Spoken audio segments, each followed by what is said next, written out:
Hello, hello, and welcome to another episode where I continue our journey deep diving into anxiety. Today, I'm talking about tics and anxiety, and specifically tic-related obsessive compulsive disorder, which can occur really in more than half of our kiddos. I don't think people realize that if they have OCD, tics often go hand in hand with it.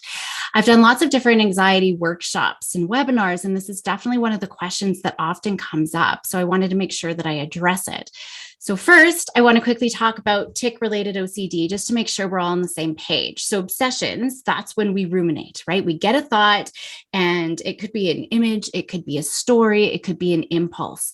And we get that thought and we start ruminating over and over and over again. So it starts to create this big anxiety, right? Everything that's going on in their head. So that's the obsession.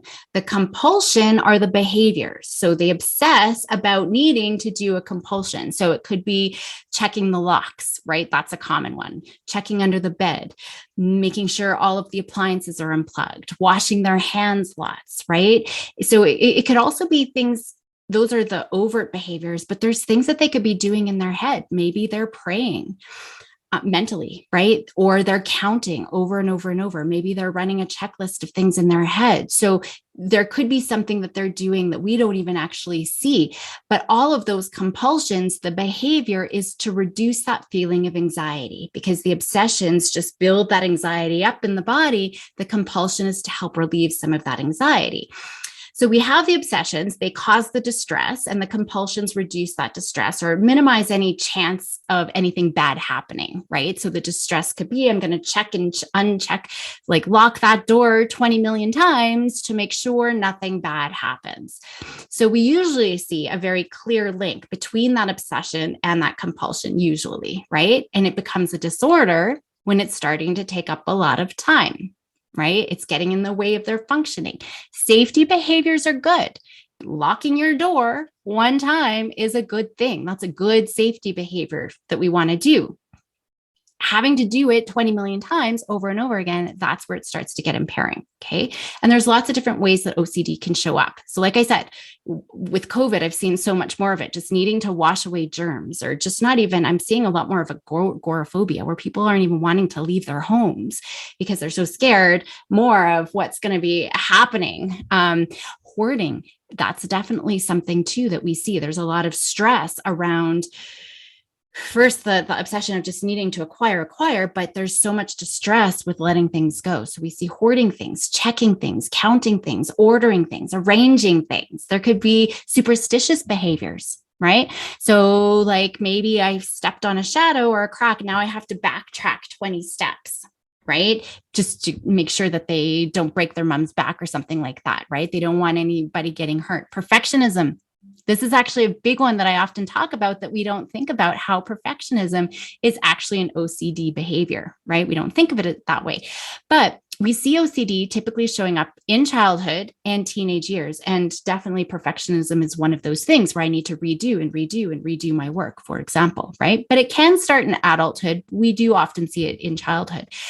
We do see some kiddos who seem to develop OCD overnight, right? And sometimes that's a cause of strep infection, right? Where we start to see PANDAS, which is something that I'm going to talk about in future episode, PANS or PANDAS, where strep throat can contribute to things like OCD. So if you see something overnight, all of a sudden you're seeing these, there's a chance that there's something medically going on. And I'll get to that in another piece. For the tics piece though, tics could either be a motor tic. So it's a behavior, like it could be lots of eye blinking or looking out of the corner of their eyes, or like neck and shoulders. There's all sort of motor things, something in their body. It could be tapping, tapping something or whatever that is, flicking. There's lots of different things physically that we see kids do. It could be vocal, sniffing, humming, throat clearing, repeating phrases over and over. Those can be tics as well. Now, tics, they're considered semi-volitional, meaning most people, if they really work hard at it, they can suppress the tics. They usually come up in response to these urges that they have in their body, right? There's this building up of tension and the tic relieves it. So for example, if you have a really bad mosquito bite, where you get it and you're just like, don't scratch it, it becomes so overwhelming that you just have to scratch it. That's kind of what the tic is. We have this huge overwhelming feeling. I just got to scratch it. The tic happens and then I feel a little bit better, right? So that urge, it could be a tension or a pressure, but it could even be a heat or coldness, or it's just that feeling of anxiety that just becomes so overwhelming that the tics start coming out. And obviously we see them a lot more when kiddos are stressed. So when we look at the tic-related OCD specifically, we're looking at this functional relationship between the obsession and the resulting tic. Again, there could be some cognitive things going on or some intrusive thoughts, but it could also be the physical sensation, like I said, or the belief that I have to reduce the sensation or even things out. Sometimes it's not even anxiety related. It's just I accidentally hit my left hand on this side. So now I have to even things out with the right side, for example, right? So the tic, it has the same goal as compulsions, to create relief. That's what it's for. So compulsions usually have a lot more of a cognitive piece, right? Way more than just the tics alone. So that's where we see a lot of more of the rumination versus with the tics, it's more the feeling, that overwhelming feeling. So we need to make sure we're addressing the tic-related OCD. If we're going to do that, we really need to do a functional analysis to understand the function of the tic in the first place, because sometimes it's a repetitive movement that might look like a tic, but it could be a compulsion. So for example, kiddos who might need to look over their shoulder all the time, right? They're looking over their shoulder, but there's no thought like, oh my gosh, I got to make sure I look over my shoulder because otherwise dad's going to get cancer, right? So the behavior sort of becomes this antidote to neutralize whatever that superstition is. Tics, though, don't accompany that fear. It's not quite the same way. So they're not trying to minimize something bad from happening with tics. Okay. So I think that that's important to think about. So it might look like a tic, but it's actually a compulsion to prevent something from happening. A tic, though, it's, oh, I've done this with my left. Now I got to do it with my right to even it out, right? There's just this urge to look over my shoulder and it's relieving that tension that now this feels uneven and uncomfortable. So we might have the exact same behavior, but the behaviors are happening because of very different subjective experiences that our kiddos are having, right? And I think that that's really important. Why I always talk about we have to do a functional analysis to see what's going on, what's happening right before the behavior happens. So the obsession compels the person to engage in a behavior. So now, all that said, there's no specific way to know when we have a pure compulsion from a tic, because sometimes they're entwined, right? And most of the time, a pure compulsion is quite rare. So I think that that's important, especially when we see so much overlap between OCD and tics, right? There's just so much. It's hard to sometimes disentangle those things. So with the tic-related OCD, we do see a lot more of the physical sensations along with the cognitive things that are happening before the OCD behavior. And like I said, for a lot of kids, it's just this overwhelming feeling that I just got to do my tic. What I do see very commonly are mental sensations, such as that just right feeling, right? And there's this mental energy that sort of builds up that needs to be released. And it's quite common in a lot of our kiddos with tics and OCD. And so we see a lot more of the repetitive sorts of behaviors after they've experienced both a cognitive and a sensory sort of stimuli, like hitting my hand or rubbing my foot the wrong way on a stair or something like that. Now, the research is pretty mixed when we're comparing tic-related OCD with OCD without tics. So, for example, some researchers, they've concluded that we see tics more in boys than girls, though others have said, well, girls are equally affected. So there's always going to be, with pretty much anything in the research, some mixed information. Some have said that kiddos with tic-related OCD, they tend to have more sort of aggressive or sexual obsessions. We see a lot more washing, more counting, more hoarding, those kind of compulsions than those without the tics. Whereas others have actually said there aren't any more washing or ordering sort of compulsions. So I think the really big key point here is that we need to highlight is kiddos are different.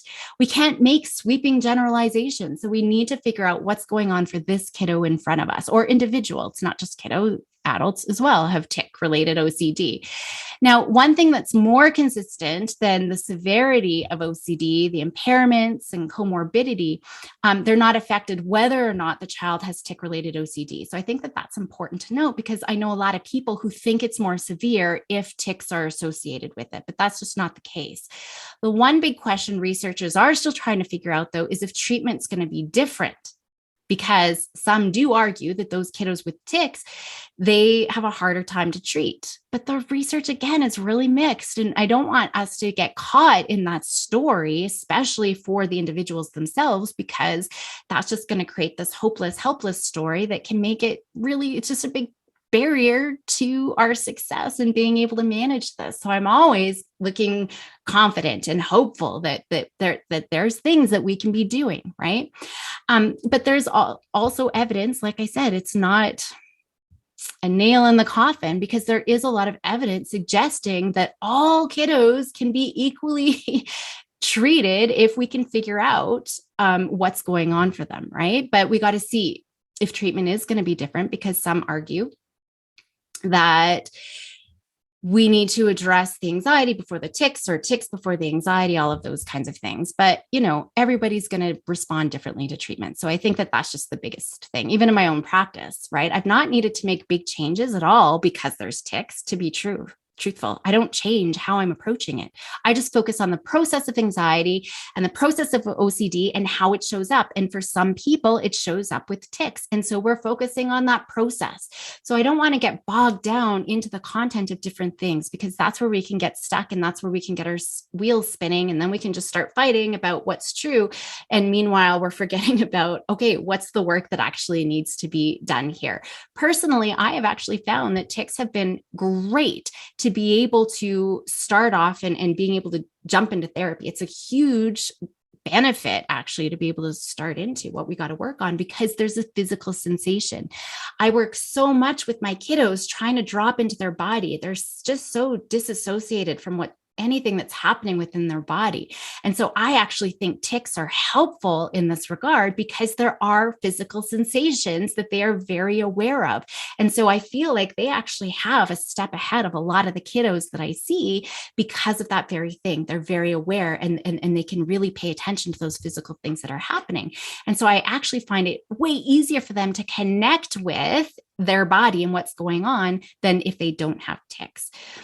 Certainly, a kiddo is going to still benefit from seeing an expert in both OCD and tics. So that's really important. So we want to address both. So certainly that's an additional consideration for some of our kiddos.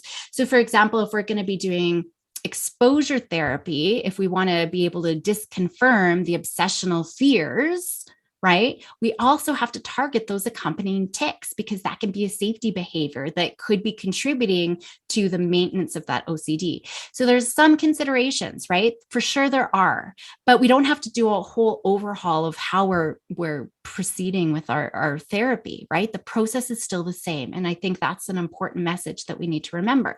So it doesn't matter if it's tics, it doesn't matter if it's compulsions, it doesn't matter if it's accommodations or safety behaviors or any other sort of anxiety-related behaviors. Each and every one of those are maintained by negative reinforcement. So what I mean by that is, as soon as the kiddo engages in that behavior, whether it's a tic or locking the door, they're feeling better. These are very short-term, temporary relief. It's like a Band-Aid, right? That relief, though, it's going to reinforce that behavior again, because when I tic, I feel better. Guess what? My brain's like, that's good. We feel better. Let's do it again and again and again and again. And so the process is going to be the same. It doesn't matter if it's tics or not. We just want to make sure we're also addressing that. Now, I spent a lot of time talking about fear extinction in previous episodes. Definitely go back and check those out if you haven't done that already. But when I talk about fear extinction, we have to activate the amygdala.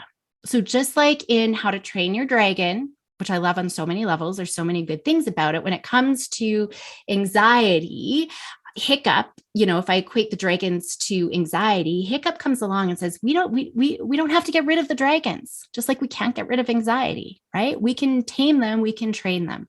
But here's the thing, when they went and tamed and trained those dragons were not asleep. They actually had to purposely go wake those dragons up. right? He had to put himself and his friends all had to put themselves in a very dangerous situation to do the training. And so same thing here. We have to activate that amygdala. We have to turn on that emotional brain if we're going to do any taming and training and rewiring the brain. So we have to create that distress. We have to on purpose be uncomfortable. And just so you know, I've already talked about this before, but just as a good reminder, our willingness to be uncomfortable and to put ourselves in those situations is 100% correlated with our outcomes. So our willingness to do that work and to be uncomfortable is directly correlated with how successful we're going to be with managing our anxiety. So I think that that's really important. And especially when we're working with any clients, adults or children, but being able to talk about, I like using the metaphor with the dragons because kids really connect with those metaphors. We got to make sure they're not engaging in escape behaviors or avoidance behaviors or creating another tic. It's almost like a Rolodex, creating another tic on the side to help relieve those things, right? So making sure none of those compulsions and tics or anything that's going on in their head, we don't want those to happen so that natural habituation occurs and they don't have a but I had my fingers crossed behind my back, so it didn't really count. We don't want that to happen. We want to learn like, look, I didn't do any of these things and I still feel better. It wasn't because of my tic that I feel better. It wasn't because I locked the door that I feel better, right? I don't have to do those behaviors. And so when they realize those behaviors aren't needed, they're going to learn it's not those behaviors that are actually leading to that relief in the first place. Right. And so the brain isn't rewarded because we're seeing a lessening of those behaviors like, oh, that wasn't what helped at all. So we can start focusing on what actually is helpful. And when we're looking at tic-related OCD, exposure is definitely important, right? They have to address the tics and the compulsions. The only thing that we need to make sure is happening is that they're learning that the behavior, whatever that behavior is, it could be the tic, it could be the compulsion, whatever it is, it's not the thing that's actually keeping them safe. It's not the thing that's actually making them really feel better long term. It's just a band-aid solution, right? It's not actually as rewarding as the amygdala wants us to believe, because oftentimes we feel shameful afterwards. So when we don't have to do those, our brain is actually going to feel better and we're going to see, that's not as beneficial and rewarding as we thought. So understanding what's going on and the function of the behavior and what we're doing, that might change depending on the nature of the tics. So that's important to think about too. And not just the tics, it could be dependent on the nature of the compulsions as well. So that's why, again, it's really important to do a proper functional analysis, which I find so many people miss doing. And I talk about it in my avoiding common mistakes that we make as mental health professionals, because that often is one of the things that we miss. Now, I do a lot of training on functional assessments, and there's so many little pieces. And I know I can't, in this little podcast, in our short amount of time, get too much into that. But as a really quick example, we do have to decide what kind of exposure we're going to do based on what's going on for the child. So imaginal exposures, they're not great. If you've got things that we could be working on, they aren't very helpful at all. They're really only helpful if you've got someone with superstitious kinds of behaviors or things that they're worried about that are going to happen 80 years in the future, right? And so those types of imaginal things can be really helpful, right? If they've got those obsessions and then they end up engaging in repetitive behaviors, but they don't know one way or the other if that's actually going to help. So maybe they're tapping their fingers on something, or they're taking lots of steps to prevent something catastrophic happening in the future, right? But again, for someone else who might have had the very exact same tapping behaviors, doing that imaginal training might work on the one hand, but it's not going to work if that tapping is actually reducing the discomfort that comes. So I think that that's what I'm trying to get at, right? If it's relieving something to happen in the future, that's where imaginal training comes in. But if it's something right now to help reduce some of the feelings of discomfort, imagining it's not going to be helpful. It's a very different process, even though it's the exact same behavior. So this last example brings me how important it is to bring mindfulness and acceptance into the work. And I talk about that before, again, in previous episodes, but it's definitely critically important when we're looking at tic-related OCD kiddos so that they can build their distress tolerance. That's what we need to do. They need to learn that, hey, I can manage that overwhelming discomfort that the obsession is bringing. So we got to learn how to ride that wave. In my anxiety compass, I have a whole module just on helping kiddos learn how to accept and then be able to detach from those obsessions, right? And learn to tolerate that discomfort that they bring, that anxiety brings with it, which is also really important. Now, relaxation and mindful meditation, those kinds of things, that's not uber helpful, right? Relaxation, it's not helpful. So we don't want to waste our time there because we're actually teaching the wrong lesson. Oftentimes it's how we bring it up, right? If we're telling them just relax, just breathe, we're reinforcing the story that they already have in their heads, that this feeling of discomfort and this feeling of anxiety is bad. And therefore I have to try to relax to get rid of it. And then what happens when they're just more tense and they can't get relaxed, right? That's a problem. So the mindfulness and acceptance piece, it's about being able to tolerate the distress. We're not trying to get rid of it. It's about, I can handle it, right? But we can also look at using mindfulness as a gateway to change. We're going to change the urge to tic. We're going to change the urge to engage in the compulsive behaviors, knowing that I'm mindful. Oh, there's that overwhelming need to itch, and I'm just going to sit it out. Oh, there's that overwhelming urge to go check on my door, and I'm just going to sit it out, right? I know it can be really tricky for some of the kiddos that I work with and a lot of my teens and adults too. So when I first work with them, I have to right away start practicing dropping into their body, literally finding lots of times throughout the day where they're just going to drop into your left earlobe. What does your left earlobe feel like right now? Pay attention to it. So they really have to be mindful. They got to get out of their head and into their body to feel. Do it now. Which is your left earlobe? For some people, it's really, really hard. I can feel coolness and tingling. So being able to do that lots of different times throughout the day is going to be really important. So when you do it, you describe what you can feel, like that tingling or coolness or warmth or whatever it is. So many of my anxious clients, kids or adults, have such a hard time purposely dropping into their body and feeling what's happening in their body and being able to stop. So another way to do it is saying, stop. How are you feeling right now? I usually have to give a word wheel or something because our brain can't process all of the emotions. Stop. How are you feeling? And where are you feeling it in your body right now? Okay. Oftentimes they're just getting so caught up in the panic story of whatever's happening in their body. They're like, I'm more than aware. I don't need mindfulness on what's going on in my body, but they're so caught up in the story, right? And so they're acting very reactively after anxiety's shown up. But we want to be able to say, no, really, what's going on here? And being able to describe it like an objective observer. That's going to be really important. Now, once kiddos have lots of opportunities, and clients, my adult clients as well, once they have those opportunities to practice dropping into their body, I start to get them to identify that wave of overwhelm right before they engage in the tic or compulsion, because they might be trying, don't do it, don't do it, don't do it, don't do it, don't do it, don't do it. I got to do it. But what's that moment of that wave? Right where they're about to peak on the top of that wave. It's sort of like that mosquito bite. Like I said, I'm sure you've had that experience where you're trying to ignore it and you're trying to ignore it and you're trying to, and then it's just like, I just need to do it. Right. And then there's this surge of discomfort and it becomes just so overwhelming. You break down and scratch. And then at first it feels really relieving, but you got to do it again and again and again. And it's that point of the surge, right? Where we work with our clients to tolerate that surge and respond in a different way from how anxiety wants us to, like scratch the mosquito bite or go check our locks or whatever it is. A lot of my kiddos, they have it's not even the worrying that something's going to happen. It's just the discomfort or the discomfort of unevenness, right? They hit their fingers on the right hand and then they feel like they need to balance it out on the left hand.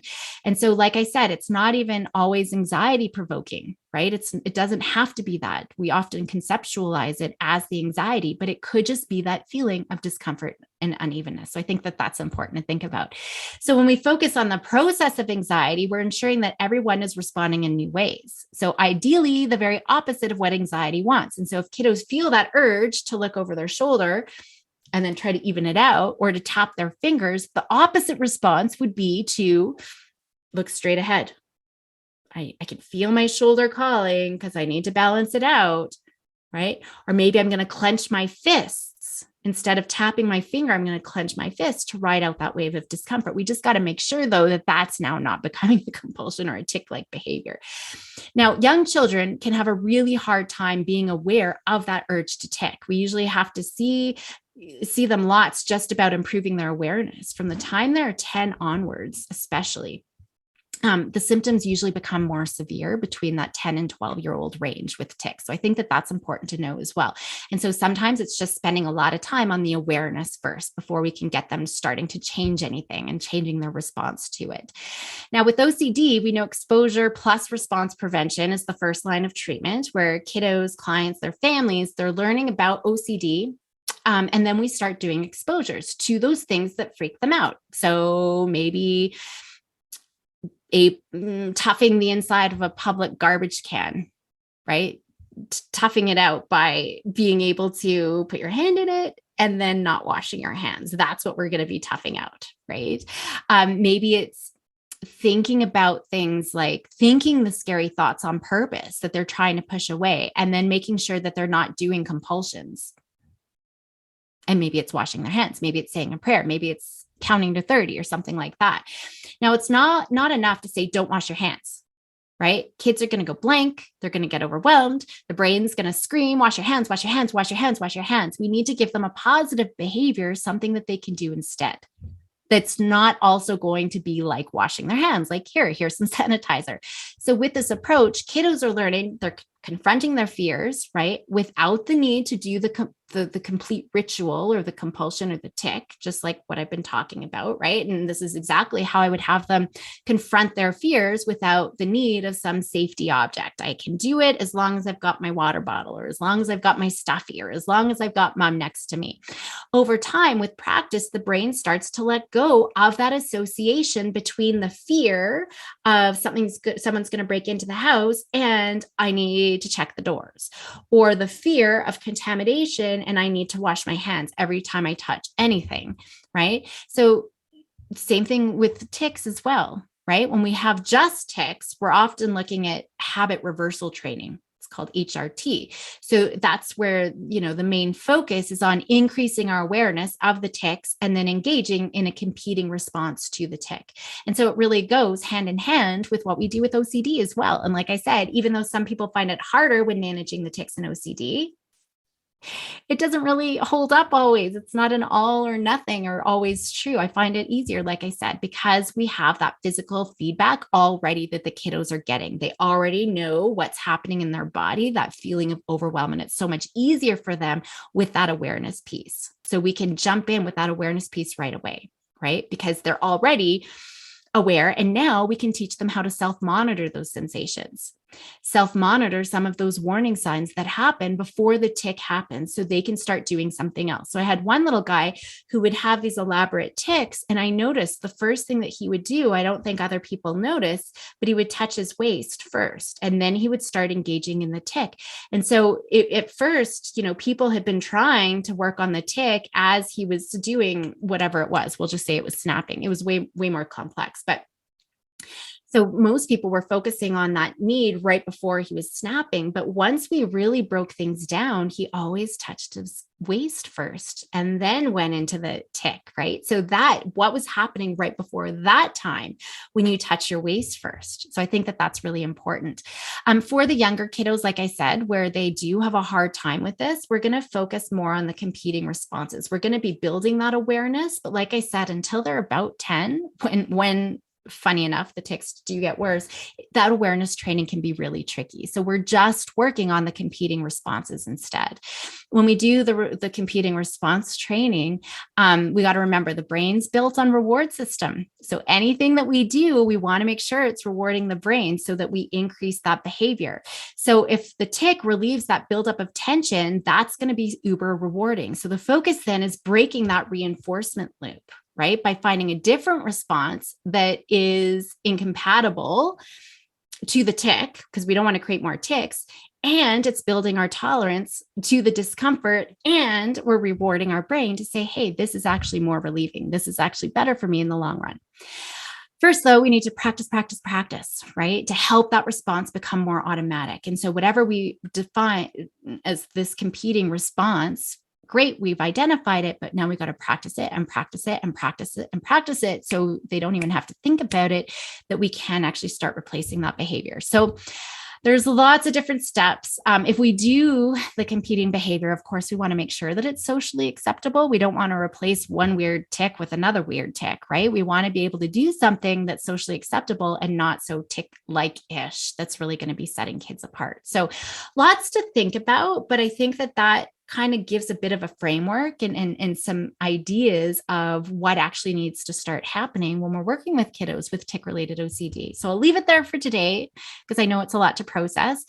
Next time, I'm going to actually be talking about how the adults in a child's life, or if you've got an adult client who's anxious and has got tic-related OCD, just how other important people in their life can respond to those tics in helpful ways. Because sometimes how we are responding to our kids or how other people are responding to those tics can actually be problematic, making them worse.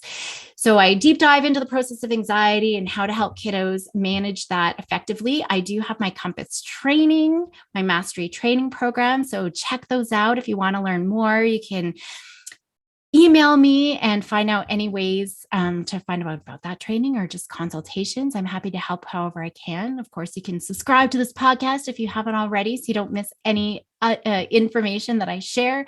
Goodbye for today. Thanks for joining me. Go help those anxious kiddos. Be bold and courageous, and I'll see you next week.